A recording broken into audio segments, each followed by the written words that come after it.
時想你幫我諗下辦法，想你幫我出下主意咁咯。咩事啊？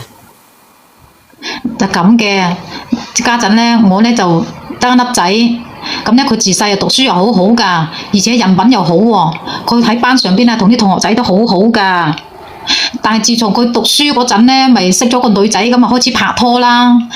咁咧佢就變晒啦，成個人都即係變得好偏激噶，又好暴躁嗰種喎。收尾咧就同嗰個女仔分開咗之後啊，嗰啲脾氣啊，簡直都唉，從來都冇對我啲父母發過火噶，佢都對住我哋，佢都會發晒火噶。咁我兩公婆見到佢咁嘅樣咧，我哋咪帶佢去睇醫生咯。即係你都知啦，係咪？做父母嗰啲見到自己個仔咁嘅樣啊，肯定個心啊，肯定囉囉攣噶嘛。不過嗰啲醫生啊，同我講話我個仔咧有嗰啲咩精神分裂症喎。唉，阿小圓姐姐，我哋啊，真係都好咩噶啦，已經係即係問嗰啲朋友啊之類嘅人，佢哋都介紹我哋去幫佢睇噶啦，我哋都好努力咁樣去幫佢治療噶啦。真係好彩，收尾咧通過食啲藥啊，同埋嗰啲治療啊，咁已經好咗好多噶啦，基本上咧都七七八八噶啦，都同我哋正常人係冇咩分別噶啦。咁收尾通過啲朋友仔介紹咧，就識咗個女仔咁咯。嗰個女仔咧，人咧樣子都算可以，屋企啲條件咧就唔係幾好咯，學歷都唔係好高。但係我個仔佢中意啊，嗰個女仔咧佢亦都中意我個仔，咁咧。即係對方父母反對係咪？對方父母都冇反對嘅，即係我屋企啲家庭條件都算可以。咁出現咗咩問題啊？如果咁樣嘅話？咁咧，佢哋嗱拍拖咗3個月之後咧，就即係諗住話攞證咁啦。咁我哋做父母嘅，肯定都要商量好嗰啲禮金啊之類嗰啲嘢噶嘛，係咪？你覺得禮金多係咪啊？咁又唔係，佢哋話6萬蚊禮金，咁我哋咧都好爽快咁應承咗，即係畢竟咧依家娶個女仔唔係好容易噶嘛，係咪？6萬蚊我哋屋企又俾得起，咁咪俾咗佢咯。嗰啲衫金啊之類嗰啲嘢，我哋都即係佢哋提嘅要求，我哋都滿足晒噶啦。咁發生咗咩事啫？如果咁樣嘅，咁既然都同意啦。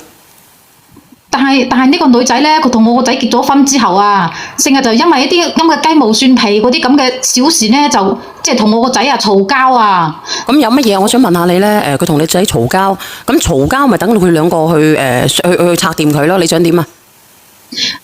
即係你都知我個仔之前有嗰啲問題㗎啦，佢就可能即係佢講嘅嗰啲言語入邊咧，就可能刺激到我個仔啊。咁我個仔咧，佢可能當時啊三更漏夜嗰陣時，佢哋兩公婆喺房嗰度嗌交啊，可能咁咧就我個仔當時啊就發病啊嘛，半夜嗰陣咧就綁住咗佢啊，將佢嗰啲頭髮都剪鬼咗人哋嘅。有冇整傷佢啊？冇㗎，當時冇傷害到佢㗎，就係剪咗啲頭髮㗎咋。但係咧佢咧就好大聲咁喺度鬧我個仔咯。佢就話我個仔啊黐線㗎，咁又話咩唔正常啊咁咯，即係講嗰啲語言啊，即係好刺激到佢，因為我個仔佢唔受得刺激㗎嘛。咁當時就搞到我個仔個心情可能更加之暴躁咁啦，咁啊又撳低佢，又喺度剪佢啲頭髮，剪到人哋光嘟嘟咁啦。你有冇整親佢？係剪頭髮，但係冇傷害佢係咪？冇㗎，就係剪咗佢啲頭髮㗎咋。冇傷害到佢㗎。咁收尾咧，我個仔佢冷靜咗落嚟之後咧，佢可能即係清醒翻咁啦。佢就覺得佢自己就唔啱㗎啦。佢知道佢自己做錯咗，都同佢道歉咗㗎。但係個新抱咧，佢就係都話要搬出去喎。我問佢啦，係咪先？我問佢你搬咗去邊啊？咁佢又唔肯同我哋講喎。打電話佢又唔聽。但係咧，我亦都知道啊，佢當時佢已經有咗㗎啦，阿小圓姐姐。咁你諗下，佢家陣有咗喎，佢打電話又唔聽，係嘛？你去邊度又唔話俾我哋知，咁我呢個做個家婆嘅，我肯定要驚佢啊，將嗰個孫啊打咗㗎嘛。所以啊，我依家我真係好心急，好焦慮啊，小圓姐姐。成個月落嚟啦，我都唔知佢去咗邊。呢個月啊，我都未瞓過一餐好覺啊，陰公。我想問下你咧，我想問下你嘅姐姐，佢知唔知道咧？你個仔有病嘅？佢唔知㗎，因為當時我個仔已經好返啊嘛，係咪？我哋又冇必要話講呢啲嘢啦。我當時又冇同佢講嘅。咁你點解唔告知人哋咧？佢有呢個咁樣嘅病史，你就隱瞞咗病史啊？咁我諗住係咪先佢都好翻啦，就無謂再講啦。我費事啊，因為呢啲嘢搞到佢哋兩個後生嘅係咪？反正我想問下你咧，隱瞞病史咧，屬唔屬於隱瞞病史啊？佢咁樣嘅情況屬唔屬於隱瞞病史啊？屬唔屬於啊？你屬唔屬於隱瞞病史啊？你咁樣應該屬於吧？啊，呢個三家姐我嚟練下佢啊！你屬唔屬於隱瞞病史啊？人哋話屬於嘅喎。屬於啦。你就算你好翻都好，你都要同人哋講㗎。尤其是你呢個係可大可小嘅病，明唔明？但係佢當時都好翻㗎，好翻佢而家乜事都冇㗎。咩叫做歷史啊？咩叫歷史啊？好翻又如何？係咪啊？如果你咁樣同人哋講咗，人哋會介意㗎嘛？係咪？介意你都要承受㗎啦。好老實講，你介意嘅咪一齊咯，唔介意嘅咪分開咯。你要幫人哋㗎，你唔可以咁自私㗎噃。咁又唔係咁講㗎，咁嗱又唔可以話將係咪先過往嗰啲歷史啊都講晒出嚟㗎嘛？邊個冇過去啫係嘛？再講呢啲咪要講咗俾人哋聽，所有嘅事都講咗俾人哋知咩？你情我願㗎嘛？呢啲你而家咪叫做騙婚咯。咁我都唔算騙婚㗎啦。我冇呃佢喎，嗱咁佢當時啊要禮金啊，要咩3金5金嗰啲，我都應承晒佢㗎喎。佢要乜係咪你都要應承俾晒佢啦？你想娶人哋就係要呢啲條件㗎啦，但係你正常嚟講一齊生活㗎嘛，你係咪應該你同個譬如我而家去拍拖，我有自己即係某啲病徵嘅，有啲病歷史嘅，我都要話俾人哋聽。你情願嘅你咪嚟咯，唔情願嘅你分開咯，就係咁簡單。但係佢哋兩個當時啊係兩個係互相愛㗎，你真心相愛㗎，佢哋拍過拖㗎嘛，係咪？佢自己當時都冇發現。未曾深愛嘅時候，你已經要講啦。咁佢哋兩個啊拍拖嗰陣啊，都冇話係咪先？都佢自己都唔發現，而且啊我都對佢好好㗎。以為你發現，你都話你佢好翻喎，點發現啊？咁咪就係咯，我個仔係好翻啊嘛，已經冇嗰啲問題啊嘛，仲使乜拉出嚟講咩？咁佢好翻啦，就唔使講啦，係咪啊？依家係佢啊，搞到我個仔發病喎。我個仔本嚟係好翻㗎喎，依家係佢唔好啊，唔係我個仔唔好啊。阿姐啊，你講。如果你本身係不孕嘅，咁我冇事㗎喎，我個人完全冇事㗎喎。但係你係咪要話俾人聽我不孕啊？咁不孕呢啲性質又唔同噶嘛，係咪啊？呢啲要傳宗接代嘅，我個仔嗰啲本嚟就係好噶嘛，係咪啊？你一定係唔好拗呢個問題，我哋唔好拗呢個問題，姐姐。首先我而家我想知一樣嘢，你而家係咪好擔心你嘅新抱出咗去住之後，喺你哋唔知情嘅情況下，佢會夾咗個小朋友？你係咪而家好擔心呢樣？我肯定擔心呢樣啦，係嘛？我聽到你講呢樣嘢嘅，所以而家你係好擔心你嘅新抱係會夾咗個小朋友，係咪？就係擔心呢樣，係咪就係擔心呢樣？咁又唔單止擔心呢樣嘅，咁我都好中意我呢個新抱仔㗎，我都想佢翻嚟。而且你而家上嚟就係想阿小圓幫你揾翻個新抱翻嚟啫，係咪？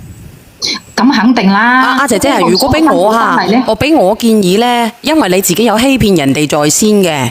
你睇下咧，如果人哋你呢個新抱唔願意嘅，你就唔好強求咯。我講嘅，我唔係話勸人哋去分開，我只係嗱，姐姐，我同你講一樣，你而家係擔心，係你擔心個肚唔係你嘅啊！我意思就係，如果你唔係佢擔心佢唔要個 BB 啊，你就係擔心呢樣咯。而家我同你講一樣，姐姐，如果你新抱係要去到某院，你哋係有騙婚嘅，你知唔知？拗嚟冇用啊！我俾呢下邊嗰個姐姐講，我就講呢樣啫。我淨係有一個問題，就係好咗點解會發作？萬一以後發作起身控制唔住，傷害個 BB 咁點算？殺死個 BB 咁點算？唔係啊，而且佢仲有遺乜嘢嘅喎？遺乜嘢嘅喎？會唔會遺乜嘢傳啊？會㗎。呢個我唔知，我而家 deep ship 緊啊。佢呢隻會嘅。呢隻有機會。因為呢啲可以睇得好㗎嘛，去醫院嗰度係嘛？點會有呢啲嘢啫？姐姐嗱，睇得好，你個仔點會發作咧？佢個仔曾經有過呢樣嘢嘅，跟住佢去做婚檢嗰時要講明，人哋會驗㗎。因為我個女去做婚檢嗰時，人哋問你有冇啲咩病咩事啊？你有冇乜嘢？人哋問過晒你㗎。如果做婚檢，邊度會有呢啲問題啫？我屋企啲家族都冇呢個，我屋企啲家族都冇呢個情況。唔係啊，姐姐，我同你講，你咁樣會害咗人哋嘅個女仔。你害咗人哋嘅，你而家隱瞞病史啊！咁你咁樣嘅情況，你可以醫，但如果你人哋話唔介意你有呢個咁樣嘅病情嘅，我可以嫁俾你嘅，咁係光明正大、光明磊落。但你而家你係為咗一己私欲，唔想你自己個仔受到啲乜嘢傷害，你自己希望可以可以有後代，或者希望你個仔可以有好嘅正常人嘅生活而隱瞞咗呢件事，咁樣你就大錯特錯，姐姐你唔啱啊！姐姐，人哋去某院一告你，你哋係真係呢個隱瞞病史，會告你騙一分㗎。如果你唔信嘅，你試下啦，姐姐，我哋講你唔信咋。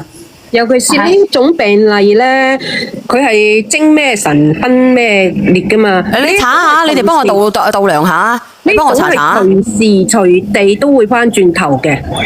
萬一害咗個孫，個孫遺傳咗咁點算？係啊，咁你個孫點算啊？姐姐，等你個新抱同你個仔兩個處理啦。我希望我查一查嗱，我而家點燒下嗱。但係咁喎，家珍，我覺得我呢個新抱咧，佢先至係呃咗我屋企㗎。你諗下，佢屋企係咪先家庭條件唔係幾好？嗱，佢要6萬禮金，我哋都好爽快應承咗，又話要嗰啲3金5金啊，係咪先？依家嗰啲銀紙加埋啊，都成10萬蚊都有啦。我依家話係佢哋屋企姐姐，你嘅意思，你新抱可以同你個仔分開，但係攞翻曬啲錢翻嚟俾你，係咪咁嘅意思，姐姐？哦，佢係咁樣噶，嗱，你睇睇啊，嗱，佢係咧基因同埋環境共同作用嘅。咁如果家族之中咧，特別係父母啊、兄弟姊妹有呢啲嘢嘅，佢會比較高咯，還呢個東西。咁亦都可能有攜帶嘅風險。就算個小朋友，你個新抱留落來生個細蚊仔，細個開始喺爸爸經常發作、經常施暴嘅環境之下，唔係話點高嘅，咁會受到好大嘅傷害咧。有機會咯，係有機會咯。個爸爸成日發作，個細蚊仔會唔會驚啊？會唔會有發細蚊仔發作啊？咁佢係父母一方患有咁樣嘅，就風險會高啲咯。我個仔平時都係咪先？佢本嚟都已經睇翻好噶嘛。如果唔係睇翻好點樣發作？佢邊度會發作先得㗎？再講啊，我屋企啲家族都冇呢啲咁嘅嘢，係咪咁樣？點解你個仔會咁樣？我想問下姐姐，咁而家你係咪覺得你嗰方係一啲都冇錯，係只係個女仔錯？咁梗係佢錯啦！如果唔係佢刺激我個仔啊，我個仔都冇嘢啦，我就係驚我細蚊仔啫。呢啲嘢可以睇得好噶嘛？嗱，姐姐，你頭先答咗三家嫂啦，你覺得你哋係冇錯，係個女仔錯。咁你想攞翻啲錢，攞翻成嘅，你咪去某院告你嘅新抱咯，攤晒出嚟講咪係咯，姐姐，使乜上嚟跳小院度啫？小院都幫你唔到，就咁簡單。你係想攞翻如果你話攞翻嗰個禮金咧，應該有啲希望嘅，可能有少少希望。好希望佢係要騙乜嘅情況下，一樣可以問你攞賠償，因為你騙婚，佢係騙婚冇希望。我建議你咁樣啊，姐姐，你試下去法院啦。你試下去法院或者揾個小律嚟問下，睇下可唔可以攞啊？呢個我女兒個老豆話冇希望，呢個寶藏女孩話冇希望。你哋睇睇。我淨係知道你而家呢一刻就人哋有機會去告你，去問你攞賠償。喂，我又唔想佢話嗱，我同你講，佢話佢睇好咗佢個仔，其實佢個仔未睇好嘅。我個仔唔使喺度呃人啦，你聽我講啦，你聽我講，你唔好追住先。如果睇好咗，我同你講啦，我同你嗌交，同你乜嘢，你會唔會攞把鉸剪去將佢嘅頭髮剪到，即係你求其剪啲就算咁，嗰個都仲係正常嘅。你啱啱講嘅，你好精準咁樣描述，你係全部剪到光脫脫㗎，仲要係撳住人哋嚟剪啊！我話俾你聽，你衝動起身嚟，有時都好嬲，你攞把鉸剪去剪，係嘛？剪佢一忽一忽，剪幾忽落嚟，你嗰人都係仲係正常㗎，剪到光脫脫咁一條都冇咁樣嘅，你覺得佢係正常嘅咩？你個仔根本未好過，話俾你聽，最多好咗幾成嘅，你喺度呃人。我個仔佢平時冇事㗎，佢兩公婆都好恩愛㗎，但係我呢個新抱刺激佢啫嘛，係咪？點解會刺激佢啊？因為我個仔一路都有食住藥控制住都冇事嘅。而且嗱，你追女仔冇乜可能㗎。你話人哋騙婚嗱，我同你講，如果你個仔咧，我同你講，如果你生女你就明㗎啦。你而家成日企喺你個仔嗰度，如果你個女揾咗個咁嘅老公，你會唔會叫佢即刻撇人？如果一個正常嘅女仔，人哋擺到明都係一個正常嘅女仔㗎啦，見到佢咁神經喎，攞把剪刀嚟將佢頭髮剪到清光喎，你走唔走？我問你，你走唔走？而且佢仲壞過人，係咪啊？咁如果佢正常，佢做乜唔會喺度同佢生翻個仔咧？人哋都壞過人啦，點會騙咧？而且我話俾你聽，你追唔到禮金翻嚟㗎，因為人哋都壞過人啦，人哋將嗰個事件全部秒殺晒出嚟㗎，一分錢禮金都唔使再退俾你嘅，你明明都係呃人哋啦。但係我個仔冇傷害佢喎，當時又冇打佢，係咪啊？依家都結咗婚啦，係咪？你都嚇到人哋半死啦！我話俾你聽，你今次係剪頭髮咋，下次就唔係㗎，你已經嚇到人哋半死啦！今次搞到人哋都冇命啦，話俾你聽啦。今次攞剪刀，下次唔知攞乜嘢。我問你，一個正常人會唔會俾佢嚇到半死？係啱咁啱唔好食藥啫嘛。佢如果食住藥嘅話，係正常㗎。係咪啊？嗱，係咪啊？佢話啱啱嗰段時間冇食藥啦，係咪啊？係啊，姐姐，如果你咁樣唔得㗎，你咁樣你要個 BB 都有問題嘅。佢未睇好，佢根本都未睇好。連我哋都呃埋啊，姐你而家係啊，仲有一個問題啊，姐姐你唔算呃啦，係咪啊？梗係算啦，傻佬嚟嘅。仲有一個問題就係咧，你個 BB 你食藥嘅話，你唔可以要嘅，你可以問下醫生㗎。你個仔食緊精神病嗰啲藥，絕對唔可以要㗎。你唔信去問下啦。你仲叫人哋生，你想害死你個後代咩？係啊，到時候你有排去睇啊。你要同你嘅親家講，喳喳臨揾到佢女啊，打咗佢啊，話俾你聽啦。有害人害物啊！咩型㗎？你係咪我都有去佢娘家嗰度問過佢阿爸阿媽都唔肯講啊，唔肯講佢個女去咗邊啊？你話點算啦？我個仔唔肯講啦，你唔係啊！最重要一個問題啊！你係食藥之後懷嗰個 BB 係有問題㗎。如果你生出嚟係害人害物嘅，你知唔知？你唔係害你自己，你係連個 BB 都害埋啊！你明唔明啊？咁我害咗佢嘅 BB 嘅啫，係咪？你家陣係我未好喺邊度啊？你食咗藥，你係唔可以去懷 BB 㗎。你去問下精神科嘅醫生啦，夾硬嚟。你有冇常識㗎？好咗就唔使食藥啦，姐姐你個仔一直都未睇好嘅，就上嚟話睇好啦。我一上嚟我就拆穿佢啦。有冇常識㗎，姐你？因為呢啲病咧，其實佢真係冇咁容易好㗎，唔係咁容易好㗎。話俾你聽啦，我又會反覆。唔好講你呢啲病啦，抑鬱症都係啦，都唔會咁容易好，而且仲會反覆嘅。人哋抑鬱症比你嗰啲輕幾多啊？嗰啲症狀啊，都輕好多，都會咁樣反覆㗎啦。你有咁容易睇得好？我間唔時都舊病復發嘅。啊邊個啊？你啊？係啊，反正就唔可以同我個仔。你係咩狀況啊？離婚呢啲嘢啦。我係抑鬱咯。哦，你抑鬱，你上面嗰個姐姐，你話乜嘢？啱先你話乜嘢，阿姨？反正佢就唔可以同我個仔離婚嘅，家陣佢亦都入咗我屋企，係咪先？佢係我嘅新抱，我屋企點解唔可以嚟咧？我想問下你。嗱，我話俾你聽咧，我唔知你新抱咩情況啦。嗱，我話俾你聽，嗱，你聽我講先。我唔知你出新抱咩情況，佢會匿埋起身嚟。如果佢起訴你個仔咧，係一審就已經判離咗噶啦，唔需要走到二審，你知唔知啊？點解嘅？因為佢個仔隱瞞疾病，仲食緊藥，仲同佢懷孕，仲剪晒佢啲頭髮，一審啊，法院絕對會判離噶啦。你仲話唔肯嚟，仲要退禮金啊！你呃咗人哋啊，你害死人哋啊！咩害啊？家陣係佢害咗我個仔啊！如果佢唔你唔可以夾硬嚟㗎！我同你講啦，你聽我講，你做人唔好咁陰質啦！你真係會害死人！你害死呢個 BB 啊！你知唔知啊？唔係害大人，你又湊到佢老，你湊到嗰個細 BB 湊到幾多歲啊？你可以夾硬嚟嘅咧？人係咪要相信科學㗎？呢個姐姐太自私。你去問下個精神科醫生食緊藥可唔可以懷 BB 嘅？你就係問佢幾個字得㗎嘛？佢呢個姐姐係點樣？只要我仔有老婆，只要我有傳宗接代嘅，我唔理其他人，佢乜都唔理嘅，太自私，姐姐你。因為佢係想要呢個新抱去照顧佢個仔一世嘅。係啊，太自私啊，姐姐你咁樣唔得。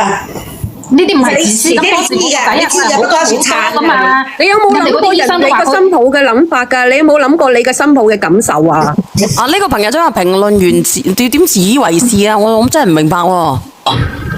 咁我個仔當時係好咗好多噶嘛，冇㗎啦！你就算好咗好多，你一樣係會影響個小朋友嘅。我話俾你知，你走去產檢嘅時候，你今次如果你隱瞞病史嘅，人哋會測你嘅 DNA 或者測你嘅嘢。你個男性你食咗藥嘅話，會影響㗎。我同你講，到時候你生個孫仔傻出嚟，你就知死啊！我想叫你上嚟嘅，不過我費事公開。嗱，你係女人，你冇可能唔知道，即係無論男女懷孕期間，佢食啲藥啊，佢都要經醫生同意啦。佢問你嗱，譬如好似你正常一個女人懷孕嘅時間，佢感冒嘅時候，係咪都好謹慎㗎？啲醫生開藥。冇錯。咁你特別呢啲咁嘅，我又想問啦，咁依家應該點算啦？係咪先？我個仔有問題，佢應該翻嚟照顧嘅喎。點算啊，姐姐？嗱，人哋想嚟，你冇辦法，因為你係屬於騙乜嘢嘅。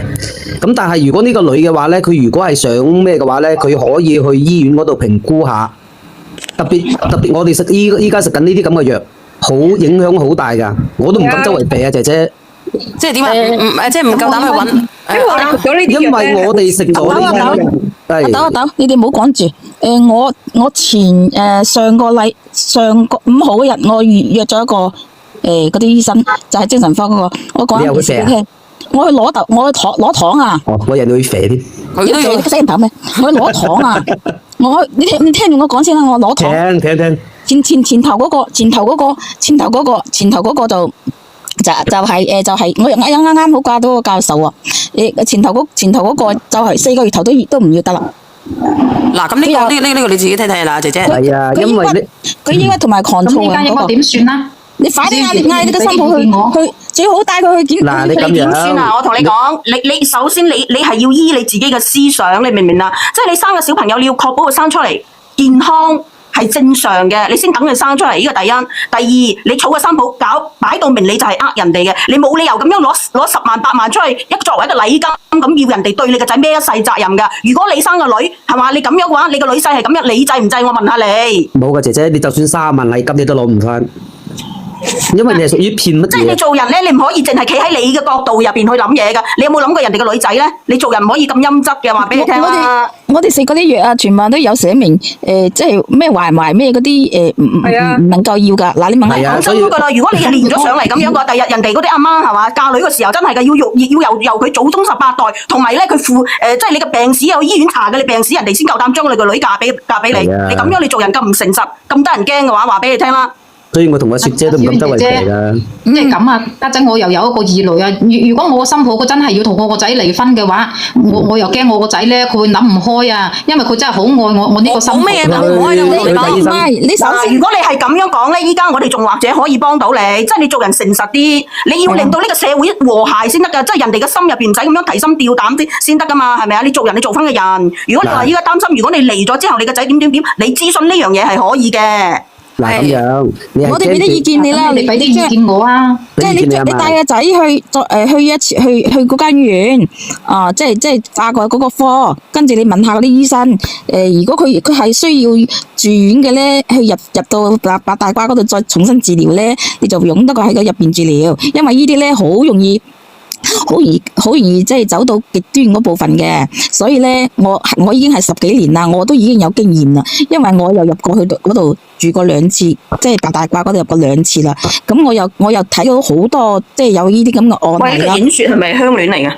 係啊，唔係，係啊，唔係，你叫佢雪姐啦，你叫佢雪姐啦，唔係呢個雪姐嚟㗎。你叫佢雪姐啦，你叫我雪姐啦，係啊，係你當佢唔係啦，你當佢唔係啦。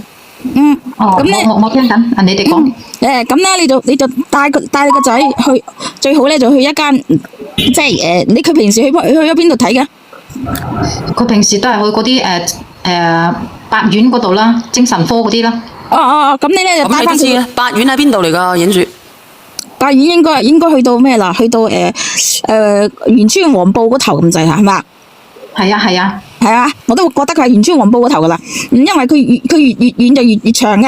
咁咧你就去翻嗰間醫院嗰度，就帶翻你個仔去。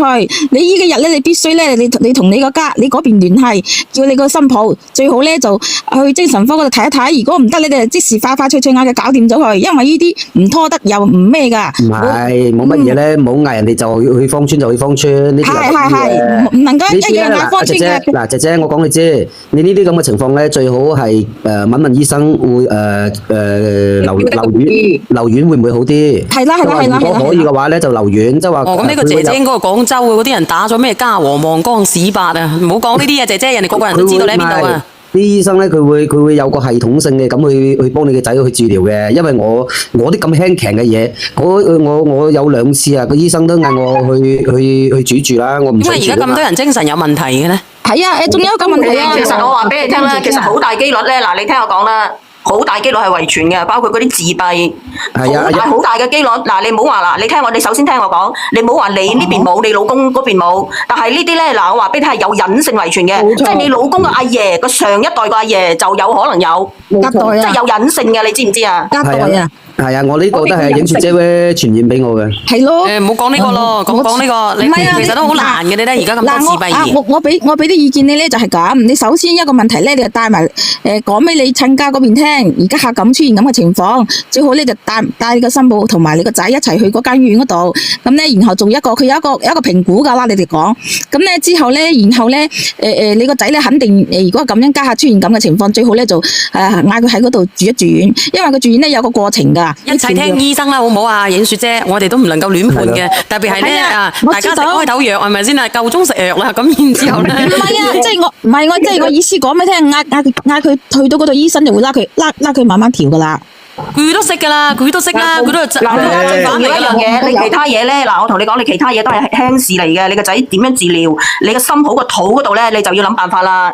你真係要諗辦法，你唔好話，哎呀，生咗出嚟個孫，你要確保一樣嘢嘅正常，係啊，係啦，就係呢樣嘢啦。就係咯，我覺得嗰樣嘢咧，你只有嗌醫生去評估嘅啫。依家咧，我個心抱我打電話俾佢，佢又唔聽啊。你咁樣啦，我估計我覺得佢應該唔要嘅。如果發現呢啲問題，同埋有一樣嘢啊，你唔可以阻止你個新抱做任何嘢，同埋你個新抱係會驚咗你個仔嘅。不過咧，我覺得佢外家嗰邊咧都冇咁蠢嘅，都去醫院嗰度問嘅。嗱，姐姐，但係佢依家佢外家嗰邊唔知道呢件事喎。佢依家講上嚟，佢話佢新抱一直都唔知佢個仔有呢啲病嘅喎。應該知啊。佢點樣應該知咧？佢點樣應該知咧？你話一個正常嘅人無啦啦咁樣去即係話一受少少刺激就剪晒個老婆嗰啲頭髮嘅話，你覺得呢個人正常咩？我知道噶啦，佢娘家嗰邊依家知，以前嗰陣就唔知嘅，即係但係小圓姐姐咁啊！依家我打電話俾我個新抱咧，佢又唔聽啊，唔聽或者係唔要啦咁啲。我又想你幫我打個電話俾佢，睇下佢肯唔肯即係接你電話咁咯。其實講真嗰句咧，唔係話我乜嘢，我同你講咧，如果真係我覺得呢個世界上所有阿媽，即係如果人哋係佢呢個女仔嘅阿媽，係99.99%都唔會俾個女要嗰個 BB 嘅，即係唔係話我話你乜嘢啦，真係嘅。即係做人唔可以咁自私嘅，你淨係諗你自己，你嚇死人！你叫人哋嗰啲生女個點算？我問你，人哋真係慌個心入邊慌到不得了嘅，你咁樣搞法。係咪啊？即係由你祖宗18代開始查喎，仲要查代你近代個醫院嗰度有冇啲咁嘅病喎？真係你嚇死人啊！聽到都得人驚啊！唔係話驚，唔係話啲咩病？你就咁樣啦，你唔好撩佢住啦。如果佢唔要就唔要啦，你帶你個仔去食藥好過咯。咁好啦，咁我聽你哋講啦嚇。我都唔得，你哋傾啦。我個仔佢依家仲喺出邊，我都要勸翻佢入嚟先啦。我仲有啲事。咁阿小圓姐姐好多謝你，同埋呢啲朋友仔咁幫我俾意見我。你多謝佢哋好啦，因為咧幾個患者上嚟勸你啊。唔使啊，我唔係患者啊，唔好話我係患者，我好正常嘅。已經有3個患者現咗上嚟啊！我話俾你知。係咩啫？好多謝你哋，好多謝你哋大家嚇。有咩問題係得一個針唔係嘅咧，個個都係嘅。係，好翻噶啦，不過一止喊啫嘛。豆，你其實依排真係好精神啊！係啊，真係好咗好多啊！真係食藥真係有效。因為晚晚都講衰嘢啊！我拉你講啊，好多人關心佢啊！阿豆，你食咗糖未啊？阿豆，你食咗糖未啊？全世界咁噶。唔係啊，其實呢個互聯網係幾多人中意呢個我女兒老豆嘅，係幾多人？唔係，好多人中意你啊！真嘅。